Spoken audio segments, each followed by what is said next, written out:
नमस्कार, good morning, शुभ प्रभात। आप सभी लोगों का एग्ज़ाम टाइम एकेडमी पर बहुत बहुत स्वागत है। एग्ज़ाम टाइम एकेडमी आपके लिए लेकर आ गया है आपके तैयारी को और ही अच्छा बनाने के लिए।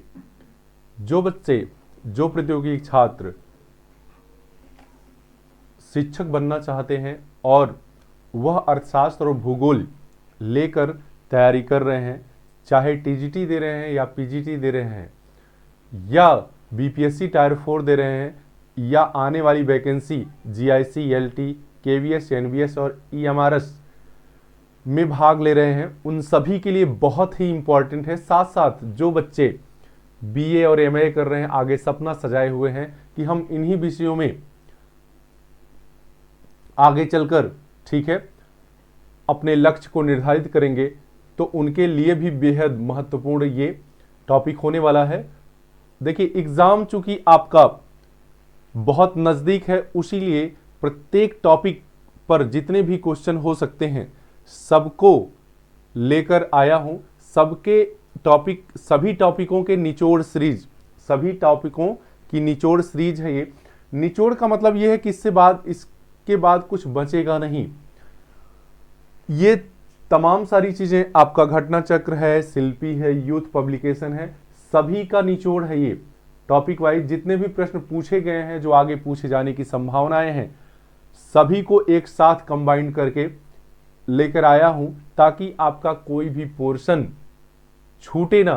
तैयारी में सिलेबस के अकॉर्डिंग आपकी तैयारी जिस दिन हो जाएगी और आप प्रत्येक चैप्टर के कठिन प्रश्न, मिसलेनियस जिसे कहते हैं, जिसको आप कभी नहीं अंदाज पाते कि ये भी पूछा जाएगा, ठीक है, उस क्वेश्चन से आप बाहर हो जाते हैं। तो ऐसे क्वेश्चन निश्चित तौर पे आप हल करिए, और जो क्वेश्चन आपको नहीं आ रहा है वही आपके लिए कठिन है, ऐसे प्रश्नों को छांटिए और उसको बार बार रिवाइज करिए, क्योंकि हमें जो प्रश्न बाहर करते हैं एग्जाम से वो बहुत कठिन नहीं होते हैं, क्योंकि प्रैक्टिस नहीं होती, इसलिए हम बाहर हो जाते हैं।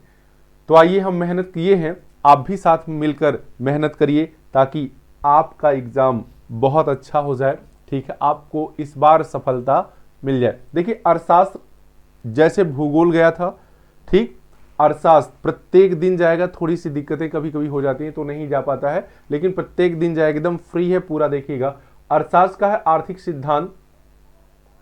आर्थिक सिद्धांत का एक टॉपिक लगा हुआ है, इसका जितना भी निचोड़ अब तक पूछा गया है वो सारे प्रश्न हैं, ठीक है। टॉपिक वाइज रिवीजन है, क्विक रिवीजन है, क्योंकि बहुत ज्यादा आप किताब पढ़ने की जरूरत नहीं, सब कुछ पढ़ लिए आप, केवल अपने को देखिए कहां हम गलती कर रहे हैं, ठीक है। घटना चक्र, यूथ, शिल्पी, सभी पुस्तकों से टॉपिक वाइज प्रश्नों को छांट लिया गया है, ठीक है ना जी। आइए देखते हैं पहला प्रश्न आपका क्या लगा है।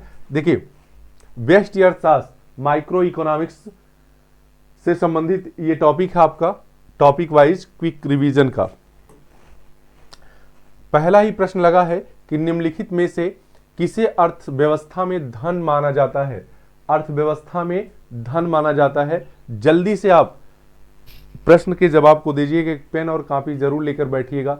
देखिएगा कि इतने प्रश्नों में से मेरा कितना सही हो रहा है और कितना गलत हो रहा है। गलत भी हो रहा है तो वो किस पोर्शन से गलत हो रहा है, ठीक है। हाँ, देखिए, सूर्य की किरणें, मां का मातृत्व, पेड़ की छाया, आभूषण, ये प्रश्न आपके पास होगा। ये टीजीटी 2004 में आया हुआ प्रश्न है। इससे रिलेटेड मैं बहुत सारी बातें आपको बता दूंगा, ठीक, आप लगा लिए होंगे। देखिए, सूर्य की किरण, मातृत्व, छाया, सूर्य की किरण, मां का मातृत्व और पेड़ की छाया, इन सभी को अर्थशास्त्र में धन नहीं माना जाता, ठीक है। अर्थशास्त्र भौतिक वस्तुओं का अध्ययन करता है, और ये सभी भौतिक नहीं, भौतिक वस्तुएं वो वस्तुएं होती हैं जिसको हम छू सकते हैं, जिसको महसूस कर सकते हैं, ठीक है। किरण को आप छू नहीं सकते, माता के प्रेम को आप नहीं छू सकते, और पेड़ की छाया को भी आप छूकर महसूस नहीं कर सकते, इसलिए यह सभी अर्थशास्त्र का पॉइंट नहीं है। लेकिन आभूषण अगर आपके पास है तो उसे आप छूकर महसूस कर सकते हैं, तो इसका सही जवाब क्या होगा, आभूषण। इस तरह के प्रश्न और भी बन सकते हैं, इस तरह के प्रश्न और बन सकते हैं। आपको कॉन्सेप्ट क्लियर हो गया। ऐसी वस्तुएं जिनको छू के महसूस किया जा सके, उनका अध्ययन अर्थशास्त्र में कर सकते हैं। समझ में आई बात। जो भी भौतिक वस्तु दे दिया रहेगा वो सही हो जाएगा आपका। फिर आगे है कि अर्थशास्त्र की व्याख्या करते हुए किसने कहा कि यह जीवन के साधारण व्यापार में मानव जाति का एक अध्ययन है। देखिए, अब मैं बता दूं आपको यहां एक बात कि अर्थशास्त्र की 5 परिभाषाएं हैं। अर्थशास्त्र में कितनी परिभाषाएं हैं? 5 परिभाषाएं हैं, ठीक है, 5 परिभाषाएं हैं। उन्हीं 5 परिभाषाओं को अगर आप देख लेते हैं, देखिए इसका आंसर आप देते रहिए, पहले ये जान लीजिए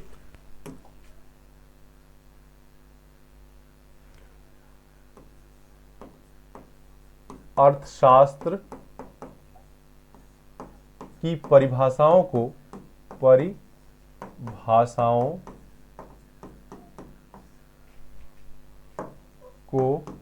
5 भागों में बांटा गया है। 5 भागों में बांटा गया है।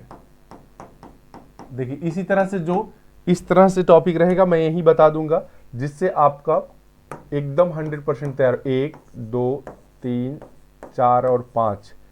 देखिए पहली परिभाषा अर्थशास्त्र की जो है धन संबंधी परिभाषा है। धन संबंधी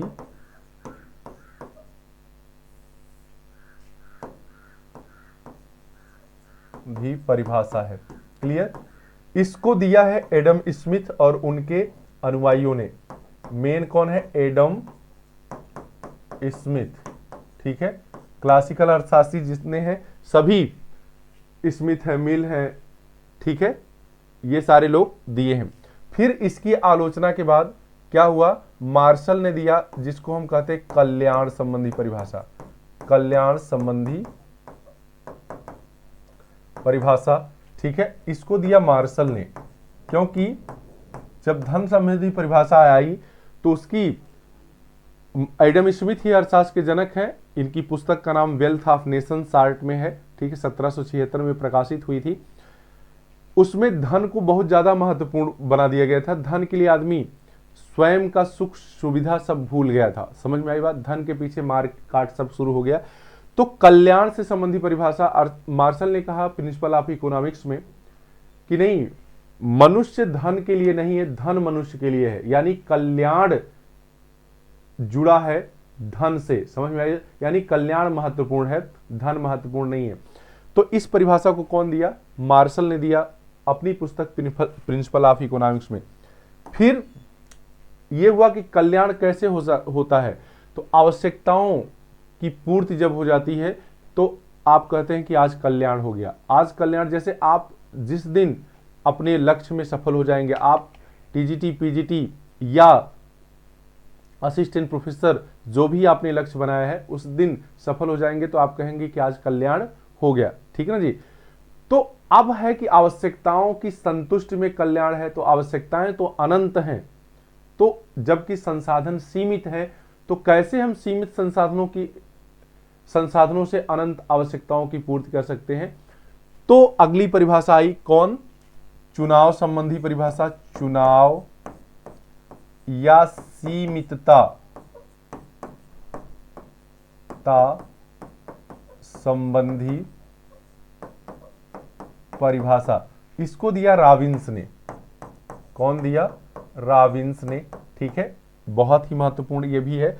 और अर्थशास्त्र का मेन सिस्टम ये बनाती है कि जब आवश्यकताएं अनंत हैं, संसाधन सीमित हैं, ये शब्द जहां जहां आएगा तहां तहां रॉबिन्स का नाम आएगा। तो हम सबसे पहले कौन सी आवश्यकता पूरी करें? ठीक है, जो सबसे जरूरी है। रोटी सबसे जरूरी, फिर कपड़ा, फिर मकान, इसके बाद शिक्षा, इसके बाद घोड़ा गाड़ी, जितना भी आपके पास हो सकता है। ठीक है, फिर देखिए ये तमाम सारा घमासान चल रहा था। ठीक है, तो एक इलाहाबाद यूनिवर्सिटी के डीन रह चुके हैं अर्थशास्त्र विभाग के, उन्होंने परिभाषा दी कि सारा जमहद है आवश्यकता विहीन परिभाषा। ठीक है, आवश्यकता विहीन परिभाषा। ठीक है, और इनका नाम है जेके मेहता। जेके मेहता, इनको संत इकोनॉमिस्ट कहते हैं, संत अर्थशास्त्री कहते हैं। ठीक है, इसके बाद फिर लास्ट में आती है विकास संबंधी परिभाषा। विकास संबंधी परिभाषा, और ये दिए हैं सैमुअल्सन ने, सैमुअल्सन। अब अगर इतना आपको याद है, ठीक है, तो आपका कोई भी प्रश्न गड़बड़ नहीं होगा। बस थोड़ा सा धैर्य से पढ़िएगा, दिमाग लगाकर ठिकाने, ठीक है ना जी, फिर आपका सही होगा सब। आइए अब बात करते हैं आपका जो प्रश्न था इस पर। तो देखिएगा, साधारण व्यापार संबंधी क्रियाओं का अध्ययन है जिसका निकट संबंध मानव कल्याण से है। ये परिभाषा दी है मार्शल ने। कौन दिया है? मार्शल ने। आप बताइए आपका सही हुआ कि नहीं हुआ। अगर सही नहीं हुआ है तो सोचने की जरूरत है कि आपका एग्जाम 1.5 महीने में लगा हुआ है और आपकी ये चीज अभी नहीं क्लियर है, ठीक है ना जी। मैंने बहुत सारी परिभाषाएं बता दी हैं, आप ध्यान दीजिएगा। आगे है अगला प्रश्न, देखिए ये अभी मैंने व्याख्या किया। कह रहा है कि अर्थशास्त्र प्रारंभिक तौर पर अध्ययन करता है, सबसे पहले किसका अध्ययन करता है? क्या व्यक्ति का अध्ययन करता है, राष्ट्र का अध्ययन करता है, या समाज का अध्ययन करता है? जल्दी से बताइएगा, बहुत ही आसान। आप देखेंगे कि अर्थशास्त्र विषय की शुरुआत कहां से हुई है।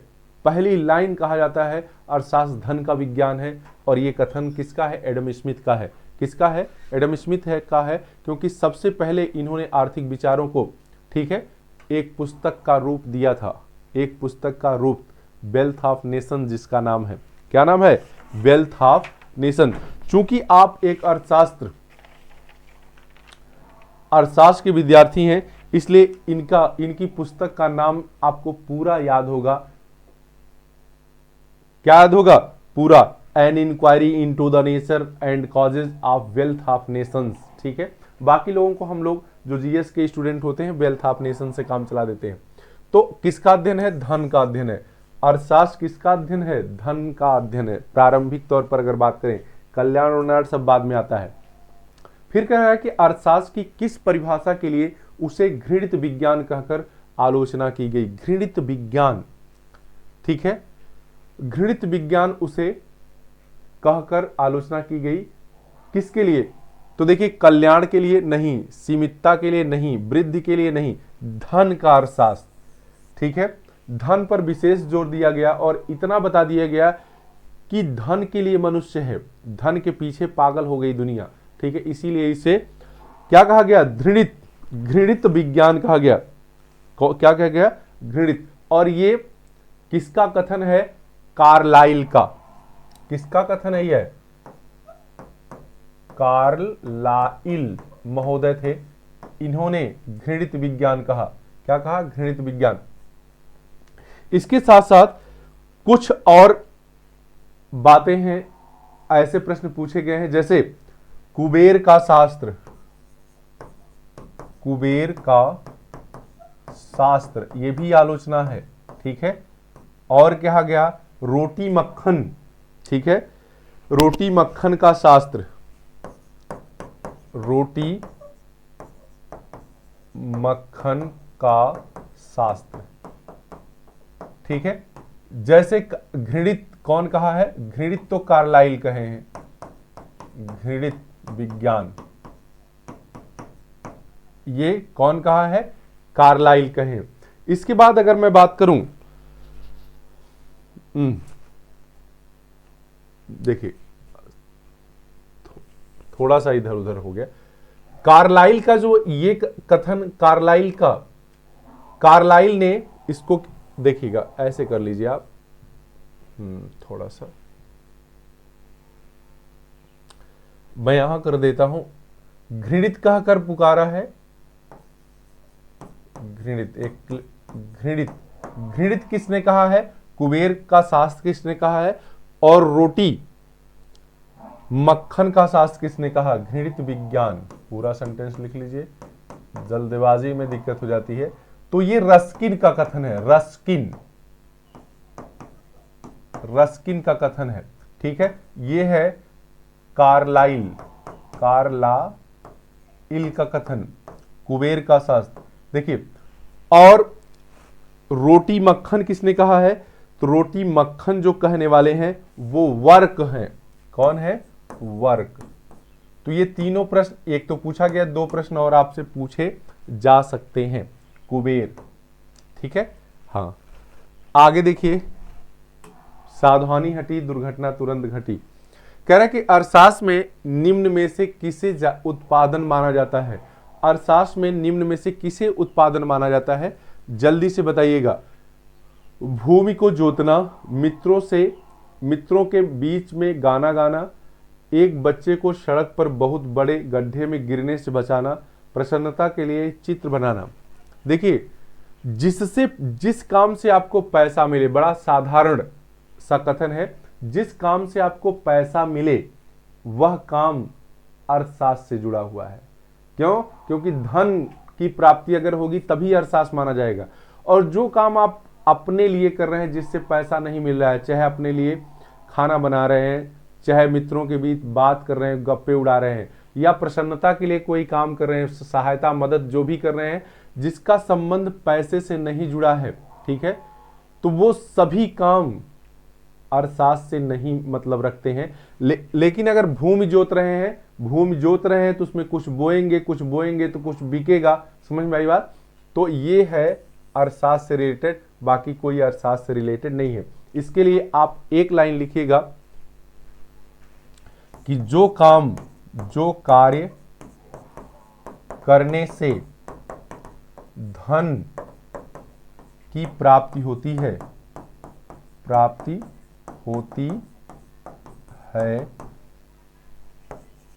उसका संबंध अर्थशास्त्र से होता है।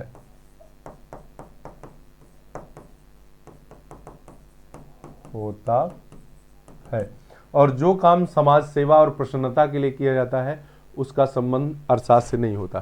क्लियर? आइए आगे कह रहा है कि अर्थशास्त्र साध्यों के मध्य तटस्थ रहता है। साध्यों के मध्य तटस्थ रहता है, ये किसका कथन है? जब साध्य की बात आ जाए, ठीक है, सीमितता की बात आ जाए, तो मैंने अभी बात किया है कि वो कौन से अर्थशास्त्री होंगे, क्या काल्डोर होंगे, रॉबिन्स होंगे, पीगू होंगे, सैमुअल्सन होंगे। तो आपको पता है कि पीगू नहीं होंगे, ठीक है। पीगू का संबंध कल्याण से जुड़ा हुआ है, मार्शल जिससे संबंधित है, विकास से जुड़ा है इनका, और काल्डोर तो बहुत आगे की चीज है अभी, ठीक है। तो रॉबिन्स। आगे देखिए, कह रहा है कि निम्न में से कौन भौतिक परिभाषा के अंतर्गत नहीं है? भौतिक परिभाषा, जिन परिभाषाओं में धन शब्द जुड़ा है, ठीक है, वो भौतिक परिभाषाओं से संबंधित है, और जिसमें धन नहीं जुड़ा है, ठीक है, वो भौतिक परिभाषाओं से संबंध नहीं रखती हैं। इसमें आप देखेंगे तो एडम स्मिथ की परिभाषा में भी धन जुड़ा है, ठीक, मार्शल की परिभाषा में भी धन जुड़ा है, ठीक है, क्योंकि वो वही कह रहा है कि ये मार्शल साधारण व्यापार संबंधी क्रियाओं का धन, व्यापार धन से जुड़ी हुई चीज है। समझ में आई बात? लेकिन रॉबिन्स की अगर बात करेंगे आप, किसकी? रॉबिन्स की बात करेंगे, इसमें साध्यों की बात की गई है, सीमितता की बात की गई है। समझ में आई बात? हाँ, तो इनकी परिभाषा भौतिक परिभाषा से नहीं जुड़ी है, उसके अंतर्गत नहीं आती, नहीं, ध्यान दीजिएगा। क्लियर? आगे है कि साम्य फर्म की अवधारणा किसने दी? पीगू ने, रिकार्डो ने, मार्शल ने, जेएस मिल ने। जल्दी से बताइएगा, साम्य फर्म की अवधारणा किसने दी है भाई? ठीक है, लगा लिए होंगे। साम्य फर्म की अवधारणा पीगू ने दिया है, ठीक। साम्य अवस्था उस अवस्था में कहते हैं जब कोई परिवर्तन की गुंजाइश नहीं होती, मतलब कोई व्यक्ति उस अवस्था में पहुंच जाए जहां से वह परिवर्तन नहीं करना चाहता, ठीक है, उस स्थिति को हम साम्य की स्थिति कहते हैं। इसका एक उदाहरण आपको दिया गया है पीगू के द्वारा, बहुत जबरदस्त, जिसमें एक बाउल में गेंद रखकर समझाया गया है। वो चीज अगर आप अर्थशास्त्र पढ़े होंगे तो जान रहे होंगे, ठीक है। बाउल को उलटकर गेंद, बाउल के अंदर गेंद, और सीधे जमीन पर गेंद। तो सबसे सही स्थिति कौन सी है? अंदर, जो बाउल के अंदर गेंद रहती है। कह रहा कि एक सिद्धांत है, एक मान्यता एक यदि तब प्रतिस्थापना, एक परिकल्पना, एक प्रमाणक परिकल्पना। देखिए परिकल्पना यानी हाइपोथेसिस, हाइपोथेसिस जो है जब प्रमाणित हो जाती है तो उसे हम सिद्धांत कहते हैं। ठीक है, कोई भी परिकल्पना जब प्रमाणित हो जाती है तो उसे हम क्या कहते हैं, सिद्धांत कहते हैं। तो प्रमाण शब्द इसमें जुड़ा है, इसलिए इसका आंसर यही सही होगा।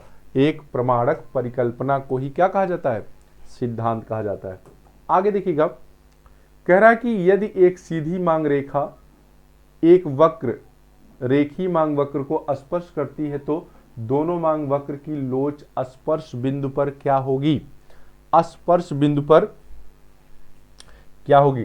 तो आप निश्चित तौर पे ज्योग्राफी के अगर स्टूडेंट हैं तो ग्राफ से आप परिचित होंगे, वाई अक्ष एक्स अक्ष। ठीक है, देखिए ये इसी की बात कर रहा है, इसकी, ठीक, मांग वक्र यानी डीडी वक्र, इस पे पूछ रहा है, इस पे मांग की लोच क्या होगी।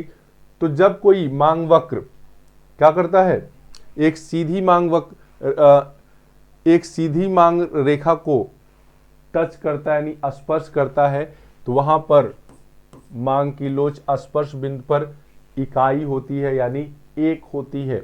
ठीक है, इकाई के बराबर होती है, एक होती है या इकाई के बराबर होती है, ये ध्यान दीजिएगा। ठीक, हाँ। अर्थशास्त्र चुनाव का विज्ञान है, अभी मैंने आपको बताया है, पूरी परिभाषा ही बता दी। देख रहे हैं कितना घुमा घुमा कर एक ही चीज बार बार पूछी जा रही है। अर्थशास्त्र किसका, अर्थशास्त्र चुनाव का विज्ञान है, किसका कथन है, यह रॉबिन्स का कथन है, चुनाव सीमितता। ठीक है, आ गया होगा। इसके बाद मार्शल कल्याण संबंधी हो जाएगा, कल्याण संबंधी हो जाएगा। ठीक है, एडम स्मिथ धन संबंधी हो जाएगा, संबंधी, क्लियर। जेके मेहता आवश्यकता विहीन, आवश्यकता विहीन। आपको सब कुछ याद हो जाएगा, बस केवल आप स्किप करके भागिएगा मत। ठीक है, 1 घंटा टाइम निकाल कर इसको भी देखिए, आपकी तैयारी बहुत जबरदस्त हो जाएगी। बस क्या करना है, लाइक और सब्सक्राइब कर देना चैनल को, हर दिन नोटिफिकेशन आपके पास पहुंच जाएगा। ठीक है, हाँ। आगे है आर्थिक सिद्धांत में सेटेरिस पैरिबस शब्द का प्रयोग क्या बताता है। सेटेरिस पैरिबस, जो आप कोई भी आर्थिक सिद्धांत पढ़ रहे होंगे तो कहता है अन्य बातें समान रहने पर, क्योंकि अन्य बातें समान अगर नहीं रहेंगी तो निश्चित तौर पे आर्थिक सिद्धांत काम नहीं करेंगे। ठीक है, आर्थिक सिद्धांत नहीं काम करेंगे। जितने भी आर्थिक सिद्धांत हैं वह सामान्य स्थितियों के लिए हैं। ठीक है, तो इसका मतलब होता है अन्य बातें समान रहने पर। जैसे आपको मैं बता दूं, कहता है कि किसी वस्तु की कीमत बढ़ेगी तो उसकी मांग घट जाएगी, लेकिन अन्य बातें समान रहें तब, कोई विशेष परिस्थिति ना हो। ठीक है, जैसे इस समय शादी लगन का माहौल चल रहा है, इस समय डाल मौर, शेरवानी, सूट, लहंगा, इसका दाम बढ़ेगा, ब्यूटिशियन का दाम बढ़ेगा, सब्जी, इन सभी चीज़ों का दाम बढ़ेगा, लेकिन उसकी मांग नहीं घटेगी। कारण कि ये विशेष परिस्थिति है, ये विशेष परिस्थिति है। उसी तरह से ठंडियों में स्वेटर के दाम बढ़ जाते हैं भले, ठीक है, दाम बढ़ जाते हैं भले, लेकिन उनकी मांग कम नहीं होती और बढ़ती जाती है। तो ये विशेष परिस्थिति है, समझ में आई बात, उसे कहते हैं अन्य बातें समान रहने पर।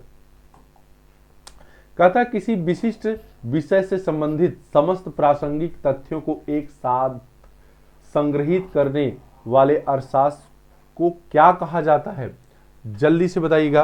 प्रश्न नंबर 13 का जवाब कितना, प्रश्न नंबर 13 का जवाब कह रहा है कि किसी विशिष्ट विषय से संबंधित समस्त प्रासंगिक तथ्यों को एक साथ संग्रहित करने वाले अर्थशास्त्र को क्या अनुप्रयोगात्मक अर्थशास्त्र कहते हैं, सैद्धांतिक अर्थशास्त्र कहते हैं, वर्णनात्मक कहते हैं, या विश्लेषणात्मक। तो देखिए एक साथ सभी की बात कर रहा है। ठीक है, सभी, और ऐसी चीजें विश्लेषणात्मक अर्थशास्त्र में समाहित होती हैं। ठीक है, देखिए बहुत ही आसान शब्दों में मैं बताऊंगा, क्योंकि मैंने भी जब एग्जाम दिया था, जब तक नहीं हो रहा था, मैं आपसे रोज बताऊंगा, ठीक, तब तक ये लग रहा था कि वो कौन लोग होते हैं जिनका सिलेक्शन होता है। अर्थशास्त्र अगर आपने चुना है तो बहुत अच्छा सब्जेक्ट है ये, एक बार समझ में आ गया तो फिर भूलता नहीं है, क्योंकि इसमें सन याद नहीं करने रहते हैं। कॉन्सेप्ट क्लियर तो आप हर जगह इसका जवाब बहुत आसानी से दे पाएंगे। ठीक है ना जी। हाँ, फिर कह रहा है मकड़ा जाल मॉडल के अनुसार अस्थाई संतुलन की अवस्था किस स्थिति में होती है? अस्थाई संतुलन, मांग आधिक्य तथा मांग की लोच बराबर पूर्ति की लोच, मांग अधिक तथा मांग की लोच अधिक पूर्ति की लोच से, पूर्ति अधिक तथा मांग की लोच बराबर पूर्ति की लोच, या पूर्ति अधिक तथा मांग की लोच पूर्ति की लोच से। क्वेश्चन नंबर 14 जल्दी से एक बार पढ़ के जवाब आप लगाइएगा। ठीक है, देखिए कौन सही होता है। और आपके पास एक प्रश्न भी है कि मकड़ा जाला मॉडल कौन दिया है। ठीक है, जल्दी कमेंट करके जरूर बताइएगा, कमेंट में देखूंगा, तब पता चलेगा कि आपको चीजें आ रही कि नहीं। फिलहाल मांग अधिक तथा मांग की लोच अधिक हो, किससे? पूर्ति की लोच से। तो ऐसी स्थिति में मकड़ा जाल मॉडल अस्थाई संतुलन अवस्था में पहुंचता है। समझ में आ रही बात? अगर कहेंगे तो इसका पूरा फिगर मैं आगे बना के बता दूंगा, लेकिन यहां पर नहीं, वो फिर समझाना पड़ेगा। ठीक है, और उतना टाइम इसमें लगा देंगे तो आप देखेंगे नहीं, भाग जाएंगे वीडियो। कह रहा है कि आंशिक संतुलन दृष्टिकोण को कहते हैं माल्थीसियन दृष्टिकोण, लियोन वाल्सन दृष्टिकोण, मार्सेलियन दृष्टिकोण, स्टिगलर दृष्टिकोण। तो आंशिक संतुलन की बात करता कौन? मार्सेलियन दृष्टिकोण। कौन करता है? मार्सेलियन दृष्टिकोण। देखिए हम लोग कहां तक पहुंच चुके हैं? क्वेश्चन नंबर 15 तक। ठीक है, ये क्लास कैसी लग रही है आपको? आप थंब इंप्रेशन भी दीजिएगा, क्या आपकी तैयारी में मदद कर पा रही है कि नहीं, तो बताइएगा। और कोई दिक्कत भी आपको लगे या इससे ज्यादा व्याख्या की जरूरत है तो भी बताइएगा। व्याख्या थोड़ी सी कम इसलिए हो रही, लेकिन आपको नए क्वेश्चन इससे मिल जाएंगे। ये कहने के लिए 25 क्वेश्चन है, पूरा आर्थिक सिद्धांत को इसमें समेटा गया है। ठीक है ना जी। कह रहा है कि मांग एवं आपूर्ति वक्र का विच्छेदन बिंदु निर्धारण करता है। मांग और पूर्ति, जो लोग चित्र से घबराते हैं, देखिए बिना चित्र के अर्थात समझ में ही नहीं आएगा। ठीक है, ये है वाई अक्ष और ये है एक्स अक्ष। ठीक है, ये आपका डिमांड वक्र है जो नीचे की तरफ गिरता हुआ होता है, बाएं से दाएं की ओर नीचे गिरता हुआ होता है। ऐसा इसलिए होता है क्योंकि अधिक कीमत पर कम वस्तु और कम कीमत पर अधिक वस्तु मांगी जाती है। समझ में आई बात? हाँ, कीमत और मांग के बीच विपरीत संबंध को बताता है, ये ऋणात्मक संबंध को बताता है। ठीक है, और यही होता है ये एस वक्र। कौन सा वक्र होता है? सप्लाई वक्र। ठीक है, सप्लाई का वक्र जो है धनात्मक स्थिति लिए होता है, यह बाएं से दाएं उठता हुआ ऊपर उठता हुआ होता है। ऐसा इसलिए होता है क्योंकि पूर्ति और कीमत के बीच धनात्मक संबंध पाया जाता है, यानी अधिक कीमत पर अधिक वस्तु बेचने के लिए तैयार होगा, अधिक वस्तु पूर्ति करने के लिए तैयार होगा व्यक्ति। ठीक है, विक्रेता, और कम कीमत पर कम। समझ में, यानी दोनों में एक साथ परिवर्तन हो रहा है एक दिशा में, इसे हम धनात्मक परिवर्तन कहते हैं। कह रहा है ये दोनों जहां एक दूसरे को विच्छेद यानी काटते हैं, वहां क्या क्या निर्धारित होता है? तो अब देखिए इधर मात्र संतुलन कीमत का, मात्र संतुलन मांग का, मात्र आपूर्ति का संतुलन, संतुलन कीमत मांग और पूर्ति सभी का। गुड। ठीक है, तो ये सभी को निर्धारित करता है, सभी को। ये मार्शल का ही कथन है, विवाद को उन्होंने हल किया कि किसी वस्तु की कीमत कहाँ निर्धारित होती है? जहां मांग और पूर्ति आपस में काटती है, मांग वक्र और पूर्ति वक्र आपस में काटते हैं एक दूसरे को, वहीं किसी वस्तु की कीमत निर्धारित होती है। मुद्रा की मांग है, मुद्रा की मांग बहुत चर्चित क्वेश्चन है, ये जरूर पूछा जाता है। मुद्रा की मांग, अब मैं आपको बता दूं, व्युत्पन्न मांग, पूरक मांग क्या होता है? व्युत्पन्न मांग वह मांग होती है जो किसी अन्य वस्तुओं के लिए मांगी जाती है। जैसे मुद्रा की जो मांग की जाती है, मुद्रा केवल क्या है? विनिमय का माध्यम है। मुद्रा कोई खाएगा, पिएगा, ओढ़ेगा, बिछाएगा थोड़ी।